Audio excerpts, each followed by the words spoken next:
তো বন্ধুরা, আমার নাম দীপ আর তোমরা দেখছো ডি গ্রামীণ ইউটিউব চ্যানেল। তো আজকে আমি তোমাদেরকে একটি নতুন গল্প শোনাবো। গল্পের নাম অভিশপ্ত বটগাছ। সন্ধ্যা ঘনিয়ে আসছে। মেঘলা আকাশের নিচে অজয়পুর গ্রামের বাতাস আজ কেমন যেন ভারী লাগছে। এই গ্রামে শতবর্ষ পুরনো এক বিশাল বটগাছ আছে, যার শিকড় মাটির উপর বয়ে গেছে, যেন ভয়ঙ্কর কোনো দৈত্যের হাত। বৃদ্ধেরা বলেন এই গাছ অভিশপ্ত। রঘু, গ্রামের যুবক, এসব ভূতপ্রেতের গল্পে বিশ্বাস করে না। সে মনে করে সবই মানুষের কুসংস্কার। কিন্তু আজ বিকেলে তার সঙ্গে এক অদ্ভুত ঘটনা ঘটে গেল। ওই গাছের কাছে যাবি না। হঠাৎ করেই কানে এল এক বৃদ্ধার কাঁপা কাঁপা গলা। কুঁজো হয়ে হাঁটা বৃদ্ধা তার দিকে এগিয়ে এলেন। চোখ দুটি গহীন, যেন অজানা কোনো রহস্য লুকিয়ে আছে সেখানে। কেন ঠাকুমা? রঘু হাসতে হাসতে বলল, সন্ধ্যার পর ওই গাছের নিচে কেউ গেলে আর ফিরে আসে না। কেউ শুনতেও পায় না তাদের চিৎকার। রঘু বৃদ্ধার কথা উড়িয়ে দিল। তবে মনের কোথাও একটা অস্বস্তি রয়ে গেল। রাত নেমেছে। কুয়াশাচ্ছন্ন পথে রঘু একা হাঁটছে।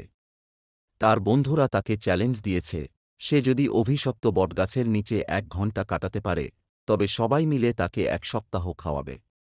বটগাছের কাছে এসে সে দাঁড়াল। বাতাস বন্ধ, অদ্ভুত নিস্তব্ধতা। যেন পুরো প্রকৃতি থমকে গেছে। রঘুর বুকের ভেতর ধকধক করতে লাগল, কিন্তু সে সাহস ধরে এগিয়ে গেল। গাছের নিচে দাঁড়াতেই যেন চারপাশের আলো কমতে লাগল। হঠাৎ একটা ঠান্ডা বাতাস গায়ে লাগল, সাথে কেমন যেন কাঁপন ধরানো একটা অনুভূতি। রঘু মোবাইলের আলো জ্বালাল, কিন্তু কোনো কারণ ছাড়াই সেটি নিভে গেল। কে? কে আছো? রঘুর কণ্ঠ কেঁপে উঠল। হঠাৎ তার কানে এল চাপা কান্নার শব্দ। গাছের শিকড়ের ফাঁক থেকে কেমন যেন ছায়ামূর্তি বেরিয়ে এল। সেই ছায়ার 2টি লালচে চোখ। রঘুর মনে হল তার শরীর জমে গেছে। ছায়ামূর্তিটি ধীরে ধীরে তার দিকে এগিয়ে এল। রঘু পেছাতে চাইল, কিন্তু পা নড়ছে না। হঠাৎ একটা কর্কশ ফিসফিসে গলা শোনা গেল, তুই ফিরে যাবি না। রঘুর গলা শুকিয়ে গেল।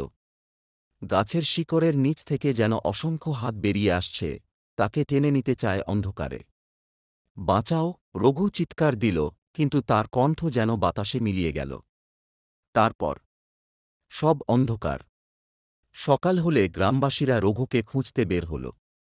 কেউই গাছের নিচে যেতে চায় না, কিন্তু তার বন্ধুরা ভয়ে ভয়ে এগিয়ে গেল। বটগাছের নিচে তারা পেল রঘুর মোবাইল, কিন্তু সে নেই। তাহলে ঠাকুমার কথা সত্যি? একজন ফিসফিস করে বলল। তখনই শুনল সবাই, গাছের পাতা কাঁপছে না, কিন্তু ভেতর থেকে কারা যেন চাপা স্বরে হাসছে। গ্রাম জুড়ে আতঙ্ক ছড়িয়ে পড়ল। অভিশপ্ত বটগাছ আরও একটি প্রাণ কেড়ে নিল। বন্ধুরা, গল্পটা আমি এখানেই শেষ করছি। গল্পটা ভালো হলে অবশ্যই লাইক, কমেন্ট, সাবস্ক্রাইব করে যেও। আবার ঠিক কালকে সন্ধে 6টায় নতুন ভিডিও আসছে। ধন্যবাদ।